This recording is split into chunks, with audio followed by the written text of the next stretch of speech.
Nick, you turned down $250,000 in your late 20s on the first episode of Shark Tank.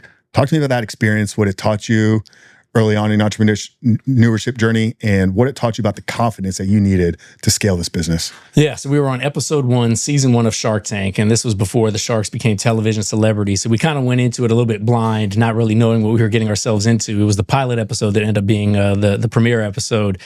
Turned down an offer from Robert Herjavec, and we were actually pitching a sister company. At the time, we were going to call it College Foxes Packing Boxes, which was funny for television. Probably wouldn't have been a great business idea, given that the female is the household decision maker typically. And so he wasn't interested in that. He wanted a piece of our existing business. At the time, only had a couple franchise locations. And it was a lot of money for us to even contemplate turning down. But we felt like, we could grow the business ourselves with the trajectory we were on. And I think the lesson for us, because people always say, hey, do you wish you had taken the deal? I mean, the business today is worth 100 times the valuation that he had offered us back then. It would have been a great investment for him, and we'd have to give up a big piece of it in the long term. And so I think the lesson was for me that, stick to your guns, stay to your foundation and your principles. And if something doesn't feel right in your gut, you've got to trust it, because your gut is telling you something that's based on experience, not just, something that you're guessing on. Yeah, it probably would have turned out to be one of the biggest deals, ever on the show. You said 100x what the offer was for back then. I've seen the episode a handful of times. I watched it, obviously, in preparation for today. You had a confidence and aura, bravado about you. Was that you playing it up for the character? Is that who you were back then? Do you even recall kind of what was going through while you're standing underneath those lights? Yeah, it's interesting. Like it was sort of surreal, kind of almost like an out-of-body experience, because I wasn't used to having the lights and the camera swirling around us. It felt like we were out there in front of them for an hour, and then they cut it down to really a 5-minute segment for television. And we had to feel like we needed to go in confident, even though, maybe in the back of our mind, there was certain doubt, insecurity, maybe I think nowadays they call it imposter syndrome, right? But for us, we the producers told us to have a lot of energy, so we went into it with a lot of energy. And I guess sort of the mic drop moment on our episode is Kevin O'Leary of Mr. Wonderful, as he's known, was sort of poisoning the room, which is what he does. But again, we didn't know that was his shtick, that he was, building a persona for himself.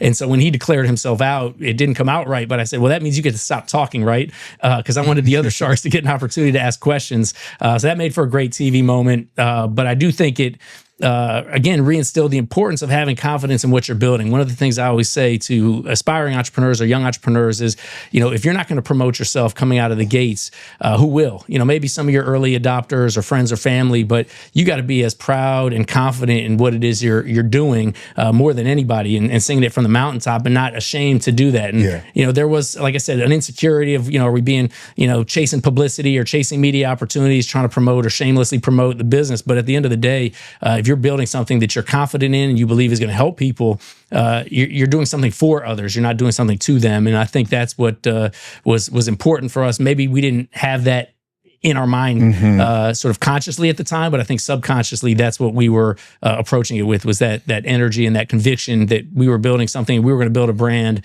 that was going to survive regardless of whether, Mr. Wonderful thought it was a good idea or not. Yeah.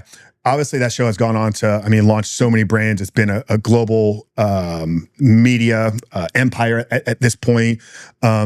Was there traction that you guys got, even though you didn't get the deal? Obviously, you go on there to get investments, to get partnerships. You're looking to grow and scale the brand, but so many Shark Tank deals and Shark Tank companies talk about what they call maybe the Shark Tank bump, the increase in sales. Was there that effect for you guys even that early on in the show? I would say not as much back then, especially given it was the first episode, but, we do get benefit from it rerunning on CNBC, or people going back and watching the old streaming episodes online and hearing about our business that way. I think that, really for us, it was, kind of this, first time experience in the media spotlight. And so what it did show me was that building a brand, in particular a consumer brand, you got to be willing to stretch your comfort zone a little bit, put yourself out there. It created a little bit of credibility. It's hard for me to believe that, as I look back, that was 2009. So, 18 years ago almost. And, I think what it did do is it really helped elevate entrepreneurship as a whole into the spotlight, where it became a dinner table topic. I hear many times parents would say, hey, my kid watches that show all the time. He saw your episode. She saw your episode. When I was growing up, when we were growing up, I don't think that entrepreneurship was as mainstream as it is today. Even, there was no social media. There were no shows like Shark Tank that, made it digestible in a way that you could understand it. My parents, raised me in a more conservative way to, try to get good grades, get into college, get a job, follow that more traditional career path, because to them, and, rightly so, entrepreneurship was this risky path, and the fear of failure was much more palpable. And so I think what shows like Shark Tank have done is it's sort of made it mainstream and a viable pursuit. It doesn't mean it's going to be easy for everybody. It doesn't mean there's a higher likelihood of success, but it does mean that it's a very viable path for people to take their destiny into their own hands. And if they have an idea, they have a vision, and they can, have that persistence and resourcefulness to pursue it and not give up easily, they can have a very great deal of success, both financially and I would say more importantly from a fulfillment standpoint. Yeah, it's crazy to think that the show has been around for almost 2 decades at this point, and it really was the first thing that started to glamorize, maybe not the right word there, but popularize business ownership, entrepreneurship. Obviously, social media has played a huge role in that as well. You have access to all the greats. There's influencers like Gary Vee, which was an early influencer in the entrepreneurship space. But going back to maybe your guys' story, you talked about this conservative upbringing, traditional path. Take us back in the early days. I mean, obviously, College Hunks, hauling junk has become a nationwide brand. You see the trucks everywhere, but ultimately you're moving stuff for people. I mean, every guy has helped his buddy move at some point while in college, probably for a six-pack and a pizza. How'd you guys have the vision to take something that is just dudes picking up stuff and moving it and turn it into this global brand? Take us to the early days. Yeah, I mean, look, most college kids would quit after college and go do something in the real world. We tried that very briefly and decided we didn't like the real world, cubicle, spreadsheet crunching activities. And so we sort of defaulted and fell back to this gig that we did during our summer vacations. The way it started, we were home for summer vacation before our senior year of college. My buddy and I, who are still business partners today, we met in 10th grade, and his mom had a beat up cargo van from her furniture store. And she thought she wanted us to not just be sitting around the house all summer. Why don't we go do something productive? She said, hey, borrow the van. And then she looked us up and down and goes, you guys could be college hunks who haul junk. And we kind of just laughed about it and then thought for a second. They said, that's kind of a catchy way to make the phone ring, put it on computer printout flyers. Really, that was the first light bulb moment for me, was that people had a need for this service and they thought the name was catchy. It was a conversation starter. I mean, even to this day, if people haven't heard of us and I tell them what we're doing, they start asking questions like, well, what does it mean, college hunks hauling junk? Are you hiring only college students? Hunks, are you guys taking your shirts off to move the furniture, or are you only moving college students? And so even though 20 years later, those questions are still kind of annoying to have to answer, it's at least people are interested in learning more. It's a conversation, or what I'll say, a pattern interrupt. Yeah. And so I realized very quickly that we had something that was, even though to your point, anybody could do, trucks and labor. It was a funny name. When we ultimately branded it with bright orange and green colors and put it on the truck, people noticed it, and we might have one truck driving around town and people would say, hey, what do you have, 5, 10 trucks? I see it everywhere. So there was this sort of recognition that we also noticed and picked up on.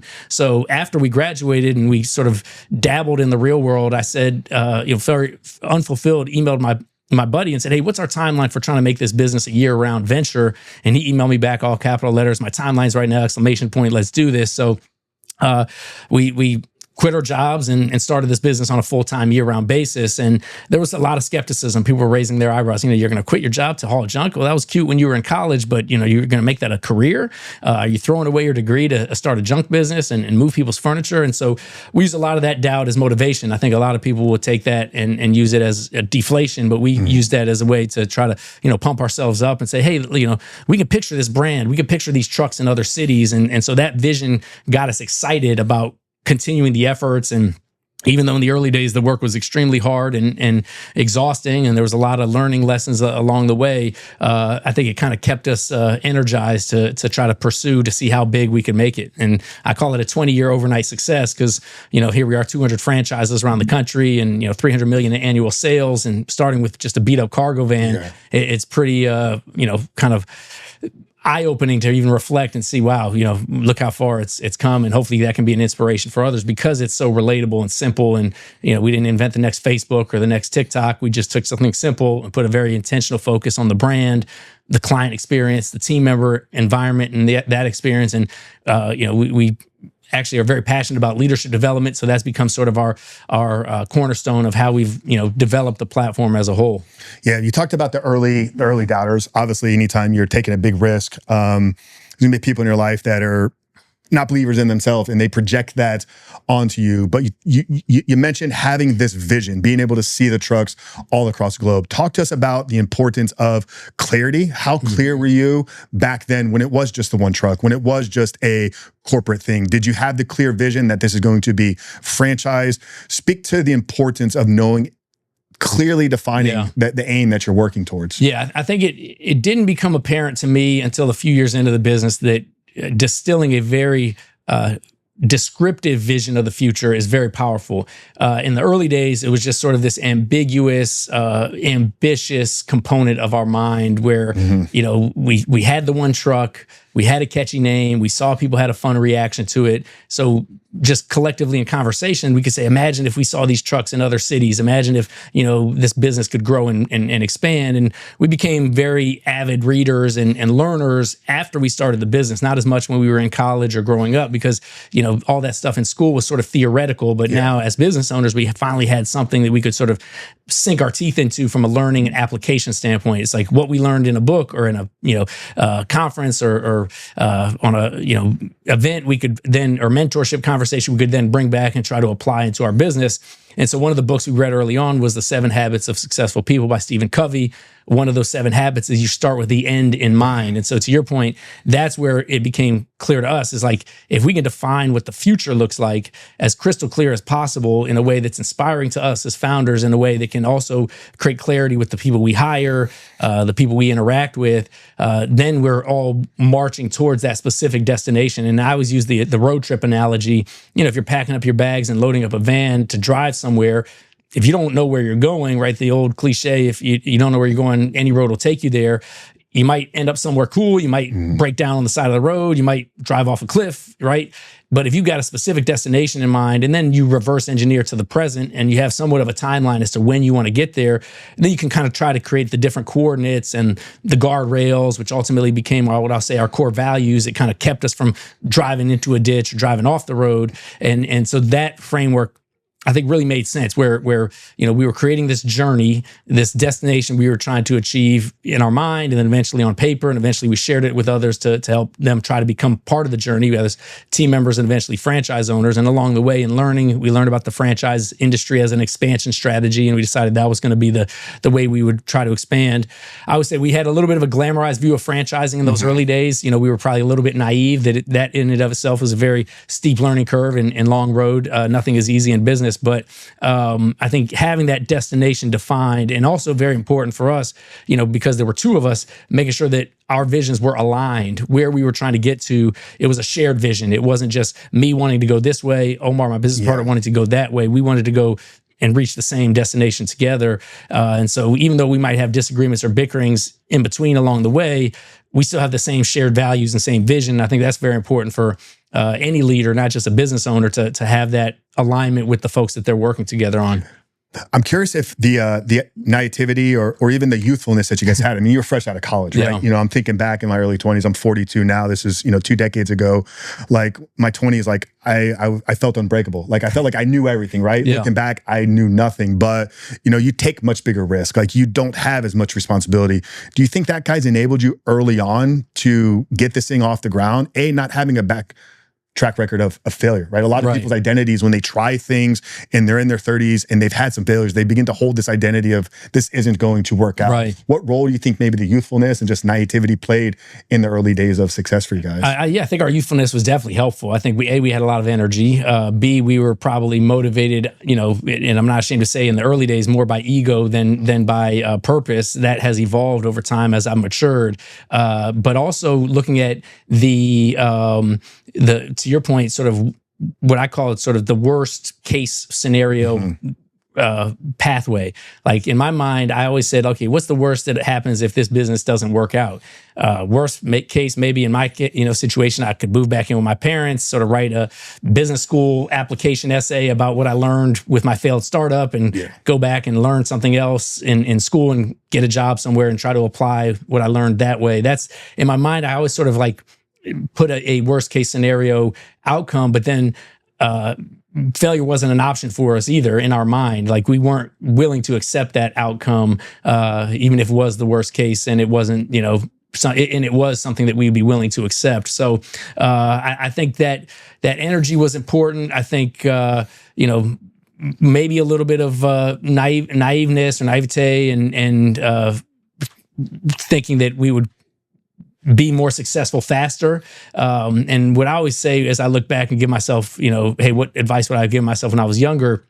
I say, keep the urgency of effort, but have a little bit more patience for the results. Because I think when I was impatient is when I would try to cut corners or try to find, something that would work faster than what we were working on. And in most of those cases, it was, a step sideways and 2 steps backwards instead of continuing to chart forward. And I think that's a lot of mistakes leaders and young entrepreneurs make, because they try to shortcut the success or they compare themselves to other people that they see on social media nowadays and see that something looks like it's going to be easier if they shortcut that success path. And I think very few business owners have said, hey, I made more money faster than I thought I was going to. Most people get into business with a very high level of optimism. Then reality sinks in because it's harder and it's going to take longer than we thought it was. And I think entrepreneurs by nature are typically optimists. Everything looks like a great opportunity and we're going to succeed, which is a critical ingredient to being successful in entrepreneurship, but can it sometimes work against you if you're, again, trying to shortcut that success. Linking back to this identity conversation, it's how we try to frame a lot of things. You mentioned both you and your business partner, Omar, were going down the traditional path, even got jobs out of college in the corporate sphere. Somewhere down the line, you had to shift probably how you perceived yourself, like as an entrepreneur. Do you remember when that moment was when you really began to embody that identity of an entrepreneur? And 2, do you think everybody has the ability to become an entrepreneur? And what are some of the key characteristics and traits that it takes for somebody to be successful? Yeah. So believe it or not, I didn't know what the word entrepreneur meant until we started the business. And I was telling somebody, I think a family friend, what we were up to. And they said, oh, you're an entrepreneur. And I was like, oh, okay. I guess that's what that word means. I mean, this was, early 2000s. There was actually, I remember like an entrepreneurship boot camp at my college, and I blew it off. I was like, it doesn't sound that interesting. It's a fancy word for something I don't really care to pursue.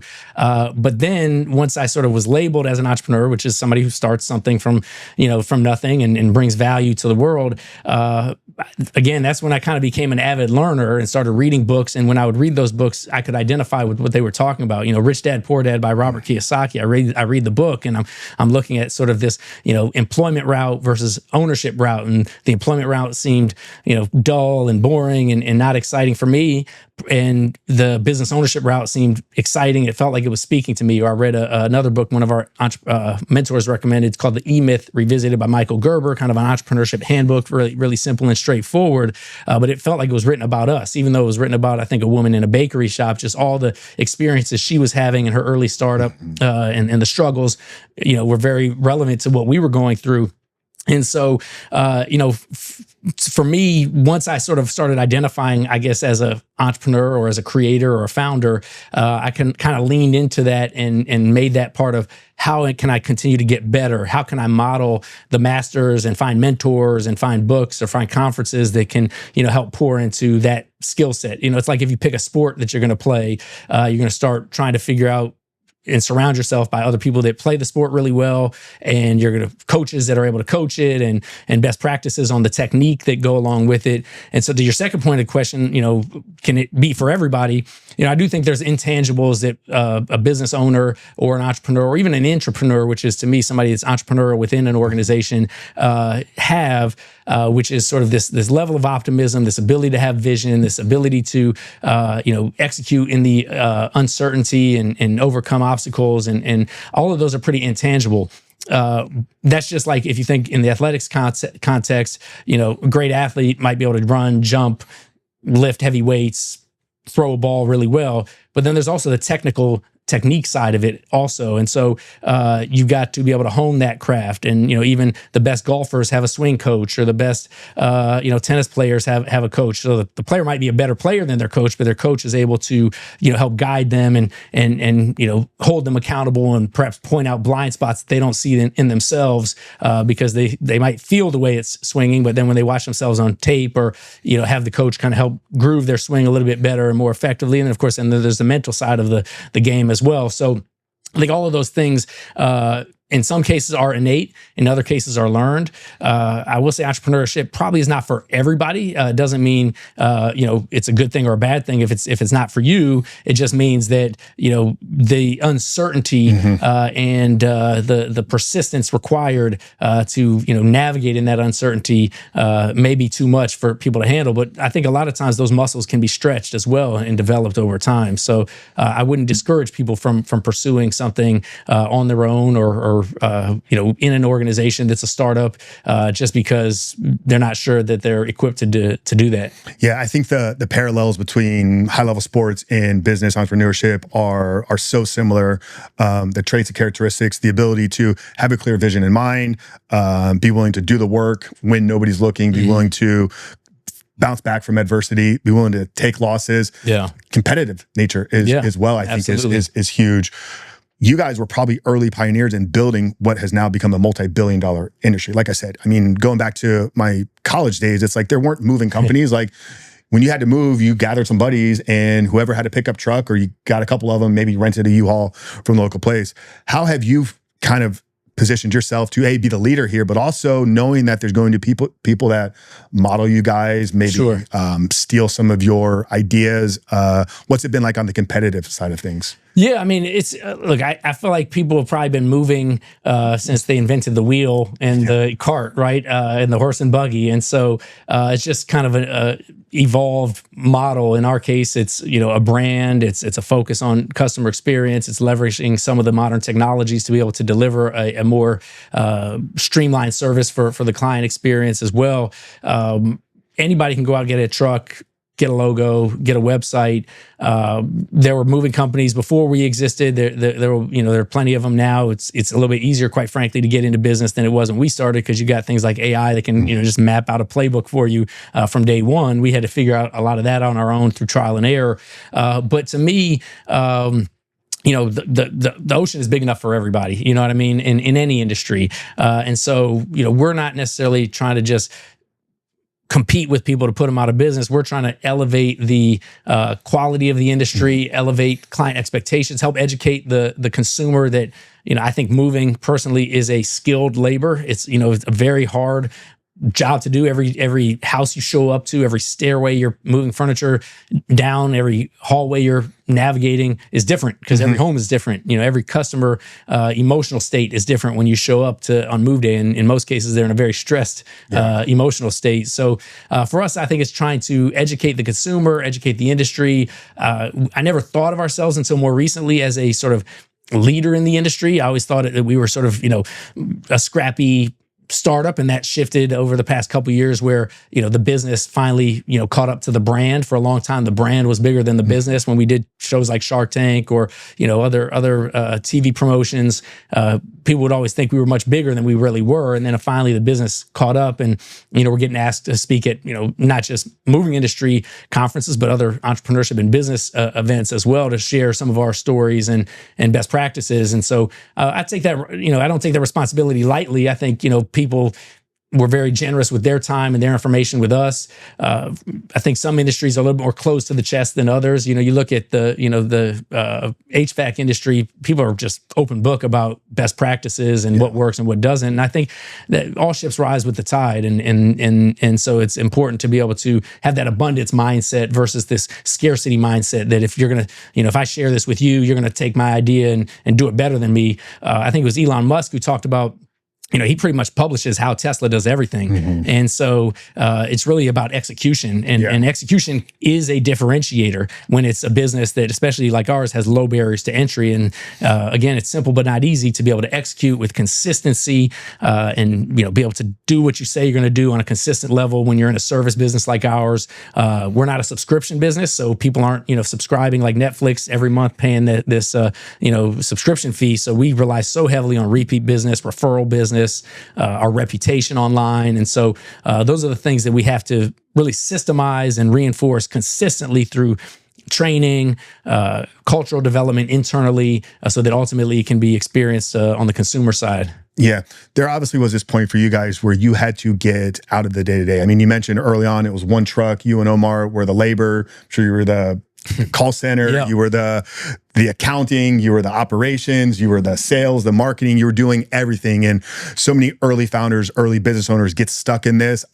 Nobody's gonna be able to do things better than me. I don't know if you guys struggled with those thoughts, maybe not so much on the labor side of things, but what were the steps that you guys had to take as early founders, early owners to get yourself out of the business? You mentioned the book E-Myth Revisited. One thing that book really hones in on is the importance of working on the business, not in the business. Walk us through those early days for you guys, getting yourself out of labor and really building culture and building the team that's gonna position you guys to scale. Yeah, well, it was a lot of fun at the beginning, and then we started to burn out. There was only so much furniture that the two of us could move in a single 24-hour time frame. There was only so many calls that we could take or miss while we were trying to do everything else. And I always tell the story, we actually went out and bought a 1-800 number to try to make ourselves look bigger. We put it on the back of the truck, but it was still routed to our cell phone. And so I'd be driving, and sometimes erratically, because probably multitasking, not the safest thing to do. And people would call the 800 number to complain about driving. And I'd be in the driver's seat answering the phone saying, oh no, we'll fire those guys when they get back to the office. We apologize. It's not how we condone our driving in our company. Probably fired ourselves 3 or 4 times that first summer. And again, like I said, started to burn out a little bit. And when, it's easy to say work on the business, not in it, but what does that really mean? To me, it means creating systems and processes so that you can ultimately hire people to handle the X's and O's, but also attract people that can also help build those systems and evolve them to become a bigger, broader business. There's another mantra we use, we call delegate and elevate. And I think, to your point, a lot of business owners or business leaders, quite frankly, sort of get stuck where they feel like they've got to pull all the levers themselves. Some of it's a little bit of a fear factor. Some of it, maybe they've had some negative experiences where they hired somebody who failed and they don't want to go through that pain again. So they're just going to do it themselves going forward. And there is some truth to that. I mean, we had some bad experiences hiring people in those early days to answer the phone or to drive the truck or to, move the furniture. But we started with something as simple as checklists. We thought, hey, if it works for airline pilots, it could work for us. So we just literally started documenting how we did everything every day on a notepad. This was pre-ChatGPT, where it'll pump out a checklist for you in 10 seconds. So how do we drive the truck? How do we answer the phone? How do we greet the clients? And that was the foundation of us having a standard operating procedure manual for us to then eventually be able to teach somebody how to do it. And then we could teach somebody to teach others how to do it. And then we realized we needed those for hiring people too. What are the questions that we ask? What are we looking for? We had to create scorecards, which is sort of what we're looking for in an ideal team player on the phone, in the field, in the office, in a franchise owner. And all of that's a continuous evolution. And I'll say that's not something we did, that's something we do. It's ongoing every single day, just like training. Training is not something we did, it's something we do. And it's I think the reinforcement, one of my roles, I think as the founder, I call it the chief repetition officer. I've got to repeat myself about our core values, about our brand standards. I've got to repeat myself about, what our expectations are, what our client expectations are.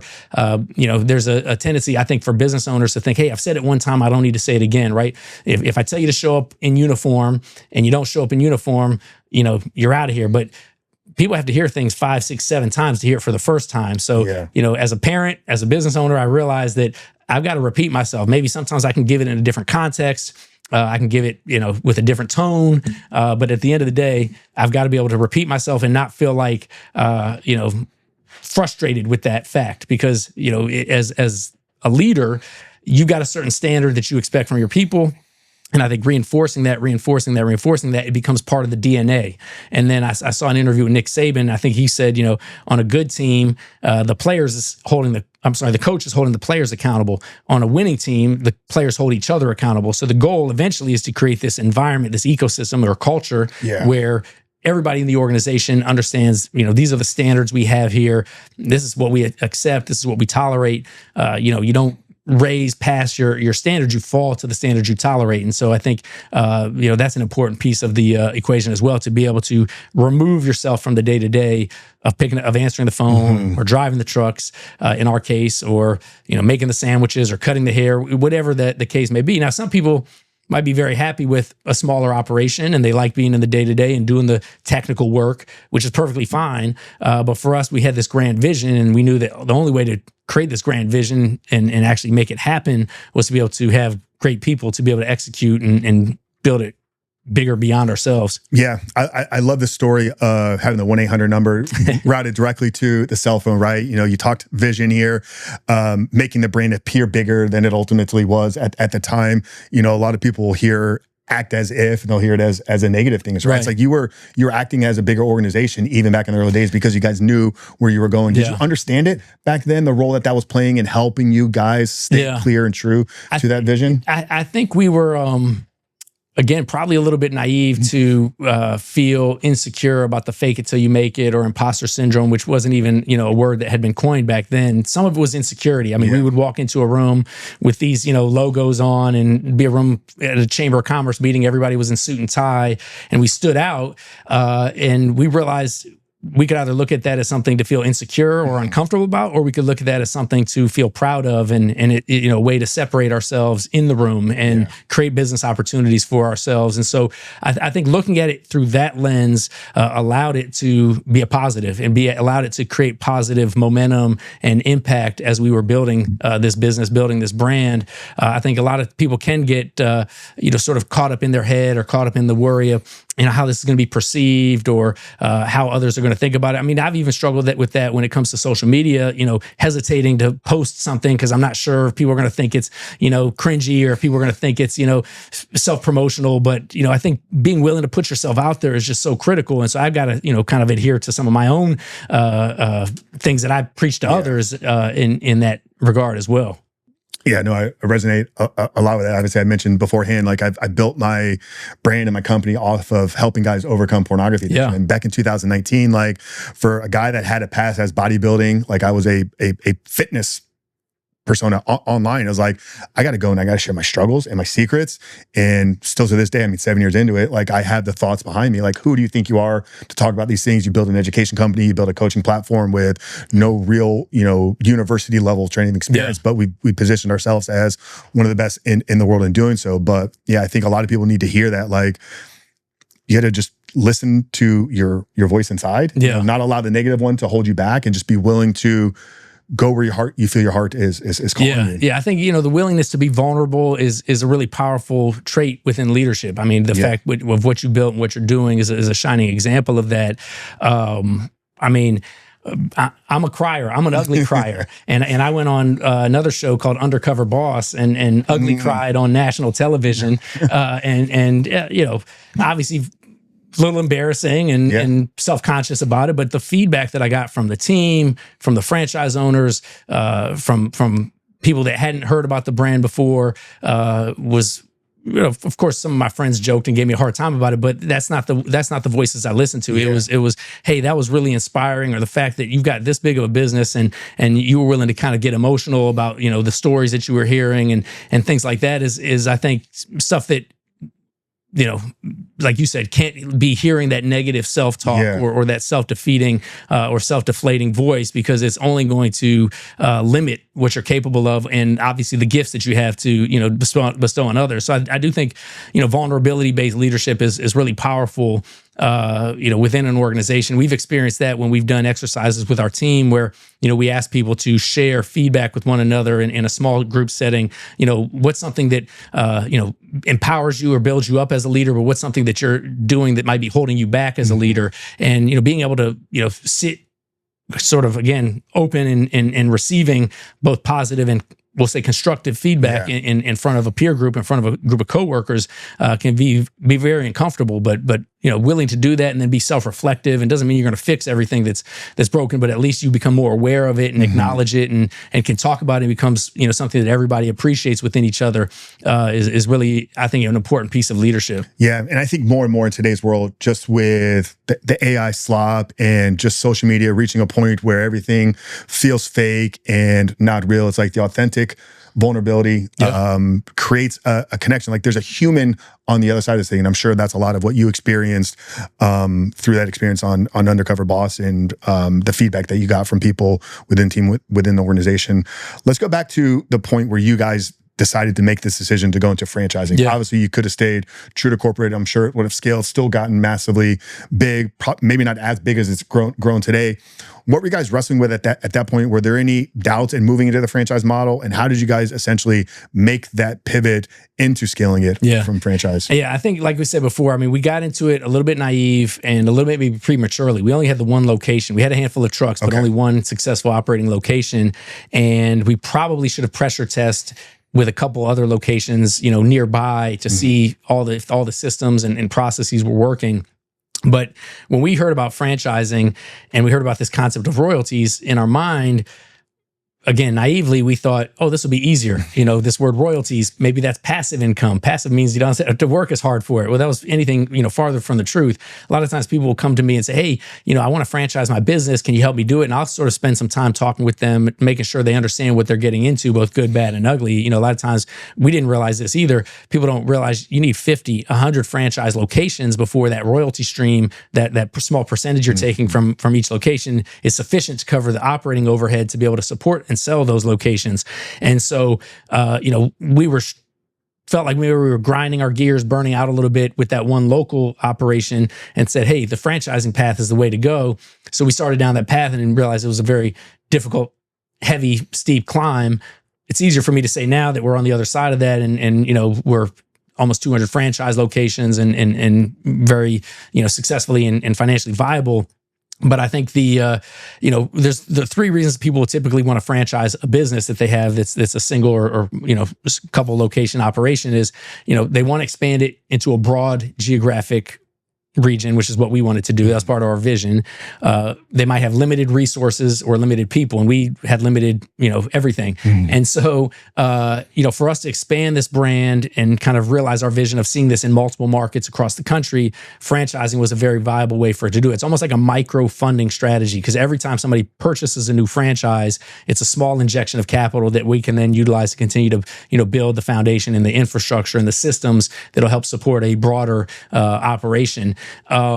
We made a lot of the same early mistakes a lot of franchisors do, selling it to the wrong person, meaning, selling to somebody that, isn't going to follow the early system or be a collaborative partner in those early days. People that just, were willing to write a check, but weren't willing to put in the work. We always had this, assumption that whoever bought the franchise was going to work as hard as we did when we first got started. That isn't always the case.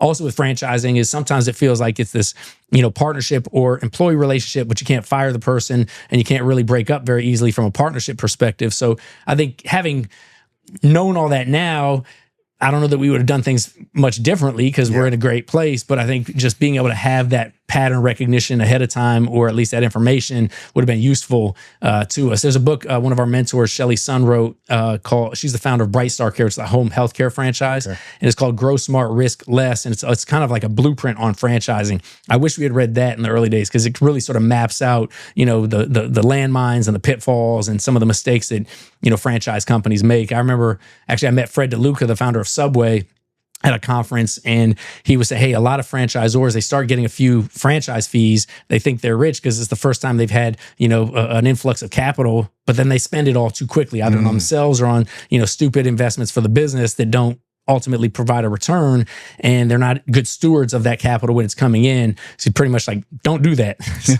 I took that advice to heart as well. And so we were pretty pretty frugal and shrewd with, the capital along the way, and trying to make prudent decisions. And again, surround ourselves with people who had done it before, who had, were further along the journey than we were. Yeah, you've talked a lot about your mentors and even a lot of the books and education that's helped you. I'm sure that's probably why you guys are so passionate about the give back, the leadership.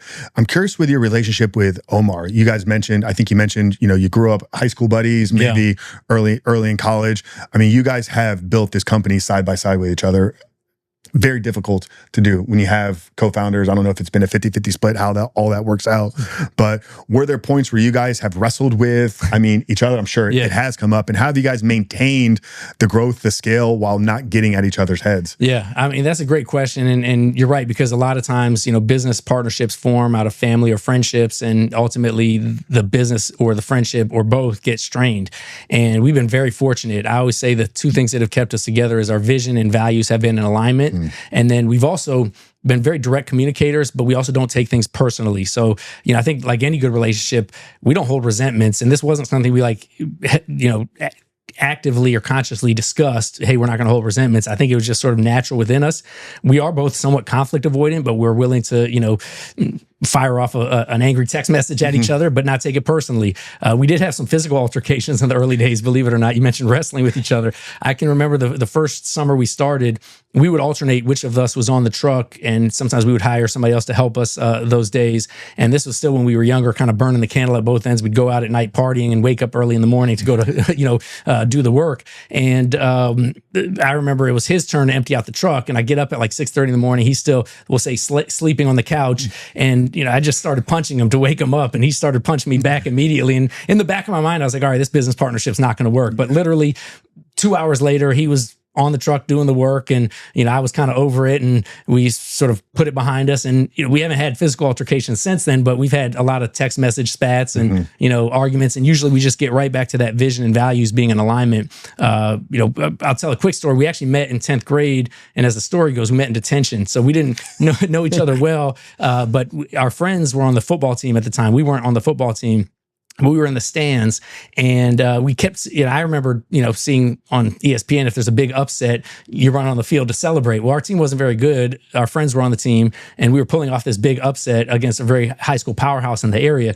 So I was thinking, okay, we're all going to run on the field when this game is over. And I think the teachers got wind of it and told everybody, all the kids stay in the stands. Well, when the game was over, there were two people that ran onto the field, me and Omar. Okay. And unfortunately, we had to run past the opposing team's bench, and they weren't very happy that these guys were running onto their field after they just got their season ruined. And so they started chasing us. It looked like a scene out of a cartoon. One of them started swinging Omar to the ground. I came back. I knew of him, but didn't know him well. Tried to save him. I slipped on the grass, and I actually ended up getting kicked in the head and going to the emergency room. And so we formed a friendship out of that experience. But I actually try to create a bit of a metaphor when I tell that story, because it's a lot like entrepreneurship. You're in the stands. Everybody's telling you it's risky out on the field. You've got this vision of what it's going to be like. I was picturing this big celebration when we run out on there and celebrate with our friends that just won. And then I end up in the emergency room, and we both end up in detention. So, the old Mike Tyson adage, everybody has a plan until you get punched in the face. I think that happens. And you have to be prepared for that in life. You have to be prepared for that in entrepreneurship. In hindsight, we probably should have stayed in the stands, but I wouldn't have met, or forged that friendship with my now business partner. And so I think, some of those early foundational childhood experiences, we like to say we were partners in crime in high school and college, and then out partners in business for going on 20 years. And I think having that foundation of trust is really critical. Yeah, no, that's an awesome story. And the Tyson quote is so true. The amount of times you get punched in the face in business building and entrepreneurship is not something people warn you about when you get started. They should play that story in every detention. That's right. Probably one of the only 9-figure companies, started out. That's right. You're going to meet you could meet your best friend and business partner. But what's funny is that entrepreneurial energy that I look back and think that I had as I reflect into my high school and even my middle school. I was, I think, the only kid in 3rd grade that had to carry a behavior folder to have the teacher sign at the end of each class to say whether I was disruptive or not. Yeah. And so a lot of that disruptive energy, it can be harnessed for the power of great in entrepreneurship. But you also probably see a lot of people that go off, the wrong path because they've got this restless energy and they don't have something productive to be able to apply it to. It just so happened that we found a funny name and trucks and labor as a means for us to apply this restless energy that ultimately gave us purpose. And it wasn't that I was passionate about moving and hauling junk, but at the time, very passionate about building a brand, serving the community. And then, as I said, when I was younger, probably more ego driven than I should have been. As I got older and more mature, realized, the thing that's going to continue to get me out of the bed in the morning is a purpose driven mindset and a way to, bring value, not just to myself, but to others. And that's what's, evolved into us wanting to maximize the potential of the platform. And I think that evolution is one that, you've got to have a learner's abundance mindset if you're going to continue to grow. You can't be limited by, whether it's your ego or limited by your limiting beliefs, or as addictions or compulsions or otherwise, to prevent you from ultimately realizing your maximum potential. And I think there's so much more fulfillment out of, becoming a better version of yourself every single day. It doesn't mean it's all linear, but I think that's something that I've really found fulfillment and continue to find energy from as we've built the business, even when things are tough. We'll talk about the current version of the College Hunks. Obviously, trendy name. Omar's mom kind of on a whim called it out. You mentioned you guys were the model of it. I mean, you guys were college kids, right? So it was obviously relatable to who you were at the time. You're now in your 40s, family man. You guys have built this massive organization. You talk about vision and purpose today. What is that vision and purpose that still gets you guys up to go to work every day and continue to move this thing forward? Yeah. So we said our company purpose is to move the world, kind of a dual meaning, right? Move people's stuff, obviously, but really to move people in a positive way emotionally, whether it's their interaction with us as an employment opportunity, their fulfillment as a franchise owner financially or otherwise, and then ultimately the service we can provide to our customers who are moving or having junk hauled away. We also have 4 core values, one of which is building leaders. And that's one that we're, I think, most passionate about, where we think of ourselves as a leadership factory that happens to do moving and junk removal. And when I think of it in that framework, that's the piece that I think gets me and Omar the most excited about, where we don't feel like, we've burned out on this business, because I think a lot of entrepreneurs sort of lose the energy once they hit certain financial milestones and they think, oh, is that all there is? You sort of lose momentum or wind in the sails. And this leadership development platform is something that I think really excites us, because we've got so many stories of, guys and girls who started on the trucks or on the phones that have gone into leadership positions in our company or outside of our company, or have gone into ownership roles, as a franchise owner in our brand, or outside, they've gone on to start their own business. And I think having that impact and having a platform where people can learn, grow, develop, that's exciting for me, because I get energy from when I'm seeing myself move forward. I think Tony Robbins' quote is like, progress is fulfillment, and progressing forward, not just from a revenue standpoint, which is more of just a way to keep score, but ultimately from an impact standpoint, employment standpoint, franchise owner standpoint. I used to think a lot of these things I'm saying were kind of corny and cliche, probably in my 20s when I first heard them, but I didn't ignore them, and I'm glad that I didn't, because as I've matured and as priorities have shifted and I've got a family, those things are much more important and relevant, and I don't feel like I'm on this sort of like forever treadmill trying to get to this out of reach goalpost that keeps moving, which I think a lot of people and business owners in particular fall victim to. Yeah, I think the audience will relate a lot to the leadership conversation. We have a lot of small business owners, a lot of fathers, leaders out there listening. Obviously, I believe all leadership starts with self-leadership first. I'm curious how you guys approach it inside the organization. Do you have defined traits and values that, make a leader? And what are some of, I guess, the frameworks that you walk people through in developing leaders? Yeah, well, I like the Brene Brown quote where she says, a leader is somebody who identifies the potential in somebody else and has the courage to develop that potential. And I actually think, to your point, I hadn't thought of it until you just said that. I think it starts with self. Yeah. Have the courage to identify the leadership potential in yourself, and then the courage to develop that potential as to what you're capable of yourself as a leader. And because one of our core values is building leaders, then it becomes a flywheel effect and sort of a snowball effect, where it ultimately lights that candle for others to become better leaders as well. And so I think that's something that we've just sort of set out as a foundational component of our business. And then we're just very passionate about education, training, learning. We send team members to conferences. We recommend a lot of books, and I launched my own podcast this year as a way to help bring value to our system and to our stakeholders in the organization, team members and franchise owners. And so I think making it part of the DNA has led to everybody embracing that. It attracts people. It's a magnet for people that are passionate about leadership development and becoming better versions of themselves. And the culture drives the behavior, and the behavior drives the results of the organization. So then that becomes a flywheel as well. And so that's something I think we were intentional about. It was by design because it was reflective of our own personal value set as we thought about it. And none of this stuff we invented, right? We read books like Good to Great by Jim Collins, and he talks about, having the right people on the bus and getting them in the right seats, and they got to be, able to perform on the field, but also have good value sets that align with the DNA of the organization. And so we get to, as leaders, define what those standards are.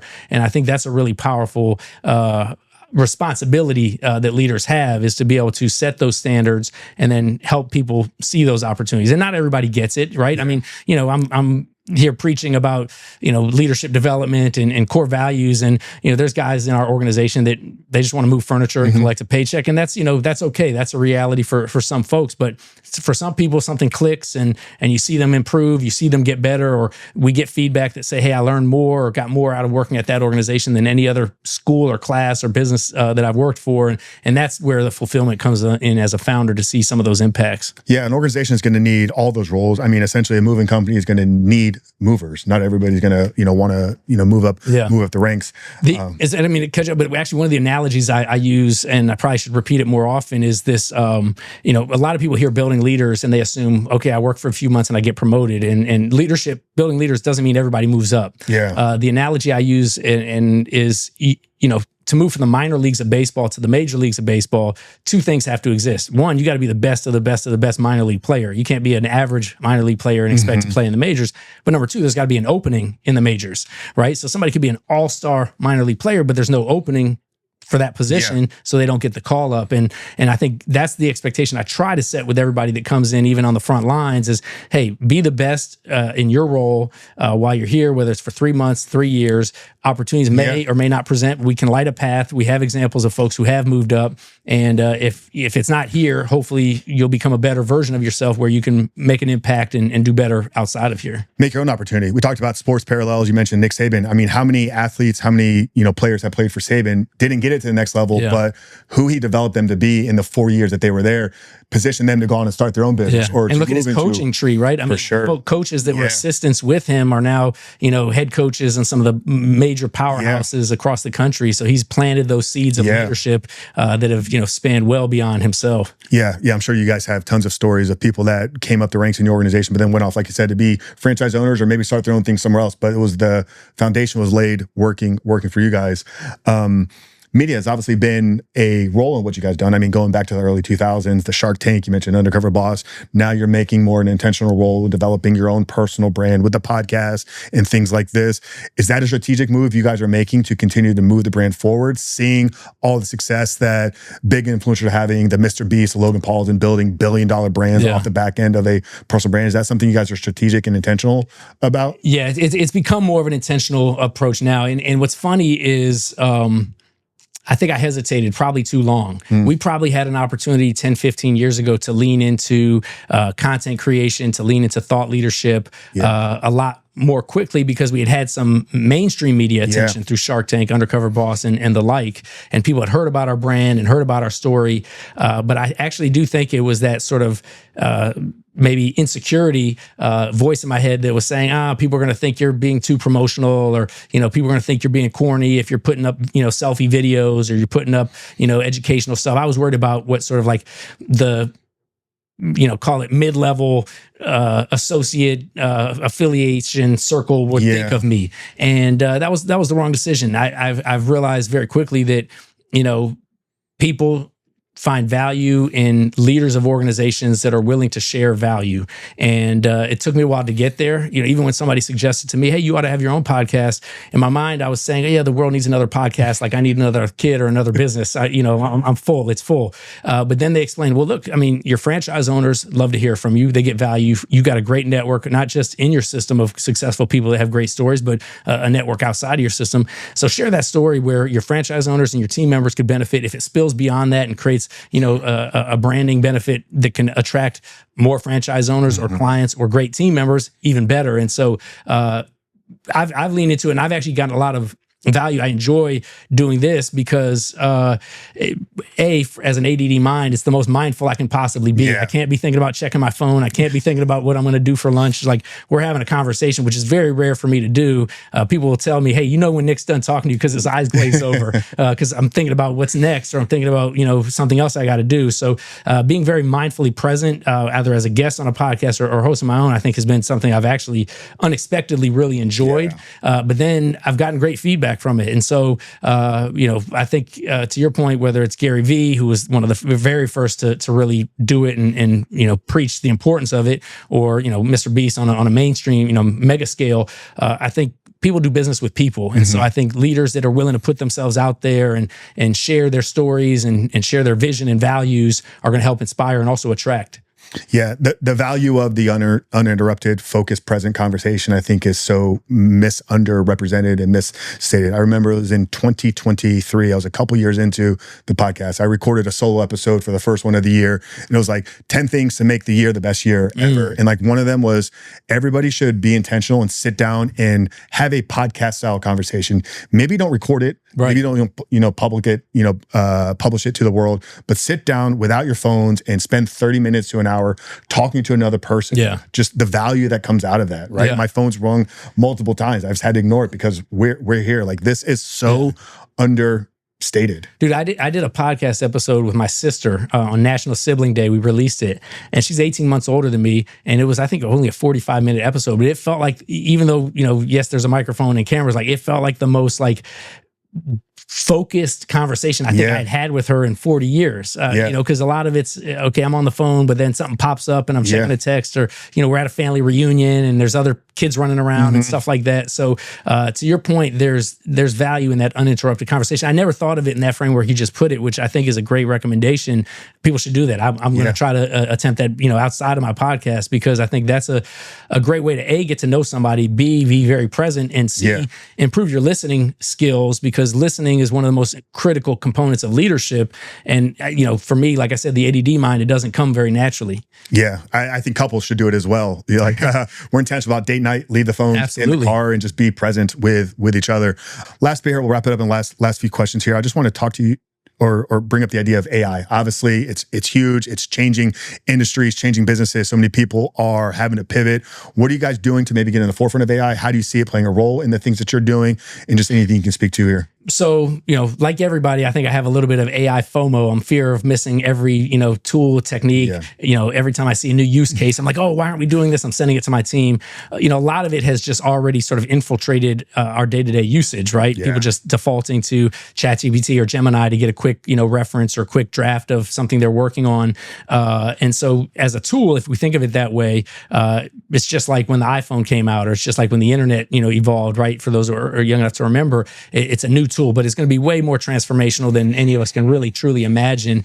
I think what's most important is that as leaders, as members of any team, we think of ourselves as resourceful stewards of the tools that are available to us. And so AI, just like money, time, people, is a resource, and how we leverage it to improve, remove friction, provide value is going to be really the sort of the creative unlock. And some of it we're figuring out on our own. Some of it's talking to people about what tools are effective for them. We actually have a 2-day deep dive with a third-party agency that specializes in kind of looking at all of our workflows and identifying, which tools and applications and solutions are best to optimize and improve. I don't view it necessarily, people joke, it's going to eliminate, maybe not joke, people are, fearful it's going to eliminate all jobs. Even in our case, right? I mean, at some point might be a robot that can lift this couch and, move it out the door, right? But to me, it's not so much, job elimination, it's job acceleration and optimization and how to become more productive utilizing the tools that we have. So that's the lens that I'm trying to look at it. I'm trying to encourage everybody in our team to think of themselves as AI architects or engineer or conductors, but also B, don't just become a blind robot that's following the robot. Keep your creative thought. keep your critical thinking, keep your discernment, keep your gut and instinct that help guide those decisions. Think of AI as another tool at the table or seat at the table that you could tap into or leverage or to help make things more efficient or more effective, but don't default. I get kind of triggered when somebody sends me a clearly AI written email that doesn't have any, personal edits or, it's fine to have it drafted for you, but then, throw a typo or two in there once in a while, just so I know that you actually took the time to curate it, right? Yeah. No, we built an AI that writes for us, but I also have millions of words that have been published over the year, both written and verbal. So it writes it in my voice, and then we still go in and tweak it and put our own little spin on there. I'm much like you. I think I see the human side of how we leverage these as tools. We talked about earlier, right?